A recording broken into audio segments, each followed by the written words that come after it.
is fine, but it doesn't really take away from my argument, which was like foundationally, fundamentally, Christianity almost necessitates anti-gay.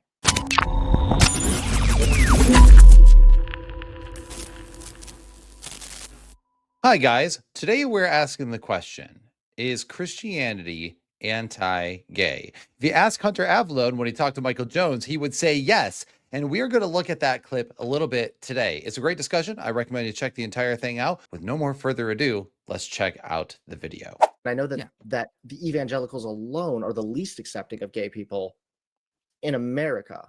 Mm-hmm. So, well, I can understand. You bring up a good point. Okay, go ahead. Sorry. Yeah, so you bring up a good point. Now, this is something researchers have been looking at for a while. They've been trying to figure out why we're seeing these correlations, even though Christianity leads to a lot of pro-social behavior.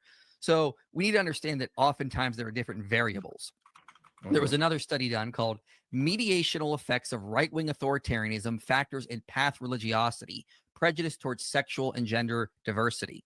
And what they were trying to do is that we were in the studies, they're saying we constantly see these correlations between like Christian religiosity and LGBT plus prejudice. Why is that? Well, they say it's these, when we factor out things like traditionalism, authoritarianism, specifically right-wing authoritarianism, not only is the correlation not there, it's reversed.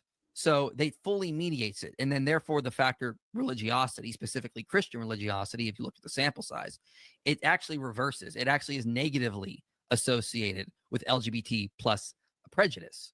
So a lot of these evangelicals, I don't think they're doing that from the variable Christianity. Christianity does not seem to be driving that. It seems to be more political drivers, cultural drivers, not things specifically tied to religiosity. It's like, for example, if I said, yeah, those vegans are just associated with political violence. Well, I can't say that veganism is causing that. So you're saying Christianity does not intrinsically carry with it anti-gay, being anti-gay, right? That's what I'm finding. It doesn't necessarily, or you're saying based on these studies, it doesn't seem to show that it makes Christians anti-gay per se. Correct.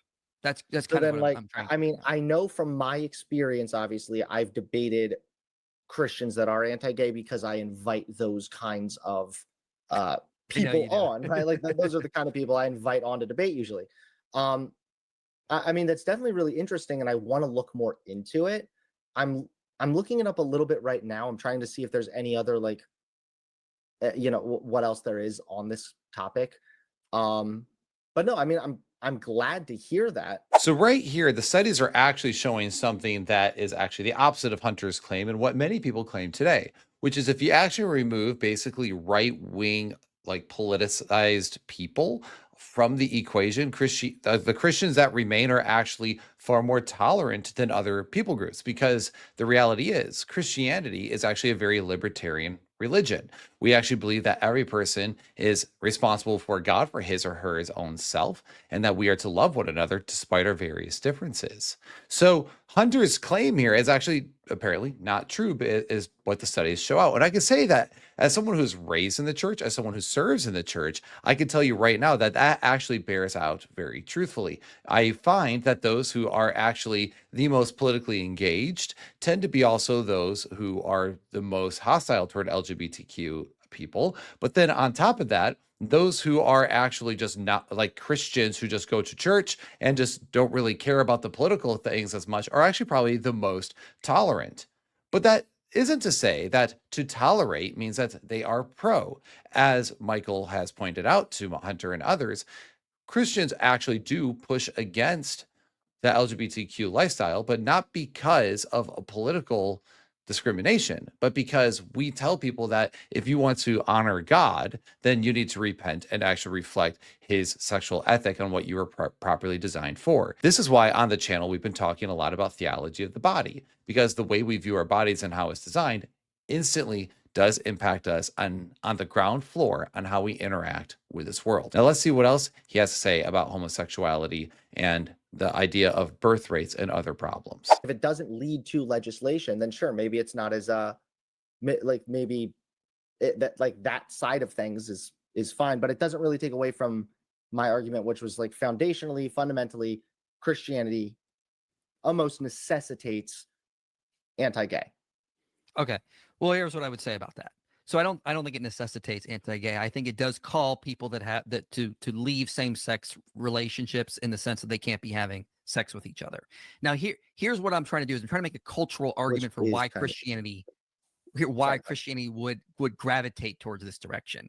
So what we see with secularism, we see declining birth rates. It just simply can't sustain a culture for more than a few generations. It basically collapses either back to a traditional Christian society, or it would collapse to like a Muslim society based on what we're seeing in Europe. Now, of course, it could collapse like a Buddhist society, but that just is not what's happening in real time right now as we speak. We're seeing basically in Europe, traditional Christian society or traditional like Islamic society, which I think we could both agree Islam is going to lead to far worse results. So here's the thing. There's an old idea called Chesterton's fence, that if you buy a house with a fence on it, you don't remove the fence until you know exactly what it's for.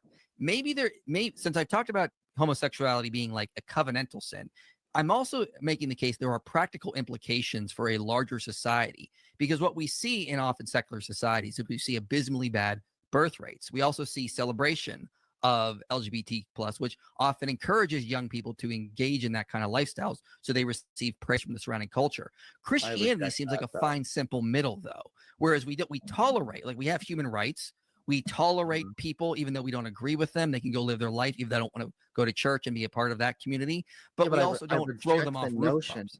But I reject the notion that young people are somehow going to be engaging in LGBT stuff and then being engaged in promiscuous sex more frequently. The data on that suggests that usually the reason you see a higher rate of drug use or drug abuse in LGBT circles is because of the previous discrimination and the current socioeconomic situation they're put in because of the discrimination.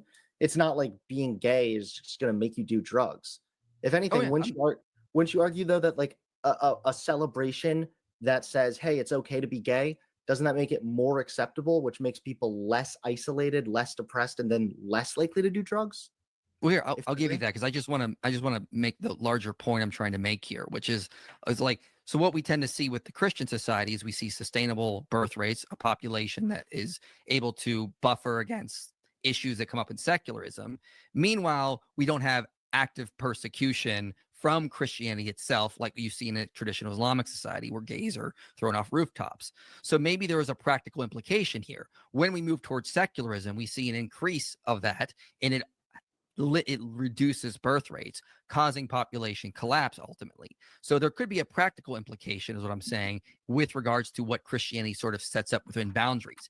We may not see it in terms on the individual level, but on the regional, national, or like cultural level, that may be something that is important in the sense of Chesterton's fence, is that it sort of prevents population decline and stagnation, which ultimately is not good for any society. I mean, I can understand the issues there, but I also think that it's a bit of a stretch to say secularism necessarily does this. I would say that progressivism in general does, and Christianity, like you just said, facilitates that. So birth rates in the United States, around the world, they are declining. That's because of better education and better access to contraception. Christianity, if by what you're telling me, especially the more the less fundamental kind of Christians, they would be accepting of these kinds of things. So Hunter here is actually quite confused, and I would have gone a different route than Michael. First, I would have asked him to define anti-gay, because people say that all the time about Christianity, that you are anti-gay. And as Michael pointed out, that they're not anti-gay. We would just say that you need to repent because it's a covenantal sin on how God designed you. And that if you want to be in a relationship with God proper, you need to be repentant of your sin as a whole, not just homosexuality, but any sin. And you could tell that Hunter was still objecting to that idea. But then Michael continues to go on and say, well, actually, if we remove Christianity, we don't know really what it's on the other side of that fence, so to speak. If you remove Christianity, we see lower birth rates and all that whenever secularism comes in. Hunter then argues that since Christianity has made so much progress in society, that it's actually progressivism as a whole that causes these things due to education and birth rate decline. And later on in the same video, tells Michael that he thinks this is a contradiction, because if progressivism births secularism and Christianity is progress, then therefore that is actually Christianity's fault, or if nothing else, could actually be laid at Christianity's feet. I think this is actually a false equivocation. Really, he's equivocating two different types of progress. Christianity has made progress on the social aspect of saying that all mankind is equal, that men and women are both of equal value, that there's no slave nor free, there is nor Jew nor Gentile. All these things are the great equalizer. Jesus Christ is a great equalizer amongst all, hence why Christianity has made some serious progress across the world. However, that does not suddenly mean that all things that we call progressing today is from Christianity. It is very true that wherever we look, where secularism takes over, we see lower birth rates. And that is not just because of greater education and greater contraception. I would say it's actually because there's a much deeper issue here, which is the issue of values. We have decreased and actually devalued not only marriage in our society, but we devalued the idea of the nuclear family. We keep saying that, actually telling kids a number of ways to have not only safe sex, but try to avoid children. And we even make it out like having children is bad. Oh, you're going to have terrible sleepless nights. Oh, it's going to be so difficult for you as a family. So, you know what? It's best not to even worry about it. You know what, woman? Be a boss woman and go have your career. And what we're doing is we also continually tell people not to get married right out of high school. In fact, we tell them to wait till after college. And once they're through college, that they should wait in their marriage even longer so they can enjoy their marriage for a while before they have children. So now we have people not having kids at least until their late 20s or early 30s, which means your birth window is much, much smaller. In addition, we say that people should have free abortions or free access to abortions. It's not just health issues, by the way, but for any rhyme or reason. Therefore, people can have irresponsible sex and they can just get rid of any of the responsibility that would have brought upon them. We have actually completely, through our secularism, eroded the very thing that Christianity was progressing, which is the idea of the family unit and all families being equal amongst all equal people. And then what ended up happening is that we actually started devaluing children, so they're not equal. And they were also devaluing marriage, which is the covenants between men and women to build society from within, because that's what marriage has always been. It's the bedrock of societies because they are the ones that create families, and those families are what create the rest of the culture.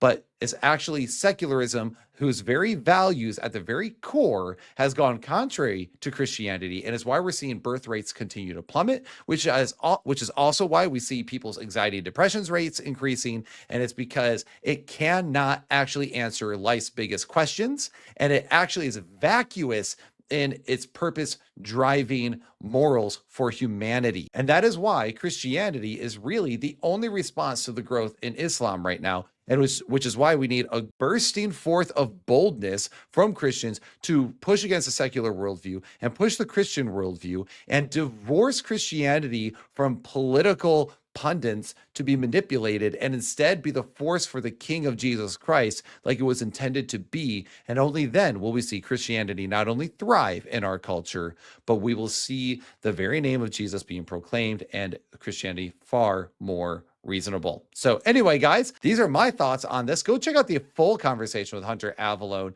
and Michael Jones at that channel. I'll leave the link in the description below. You should definitely check it out. Oddly enough, I love Michael Jones, and I've watched Hunter Avallone for years before he was a progressive atheist. He actually was a Christian YouTuber, which I find fascinating because I used to watch him like 10 years ago. So anyway, it's weird watching those two worlds collide, but here we are. So anyhow, guys, check out these other videos that are on the channel. You might enjoy those as well. Don't forget to like and subscribe and join the channel or the Patreon if you'd like to support this ministry. See you soon.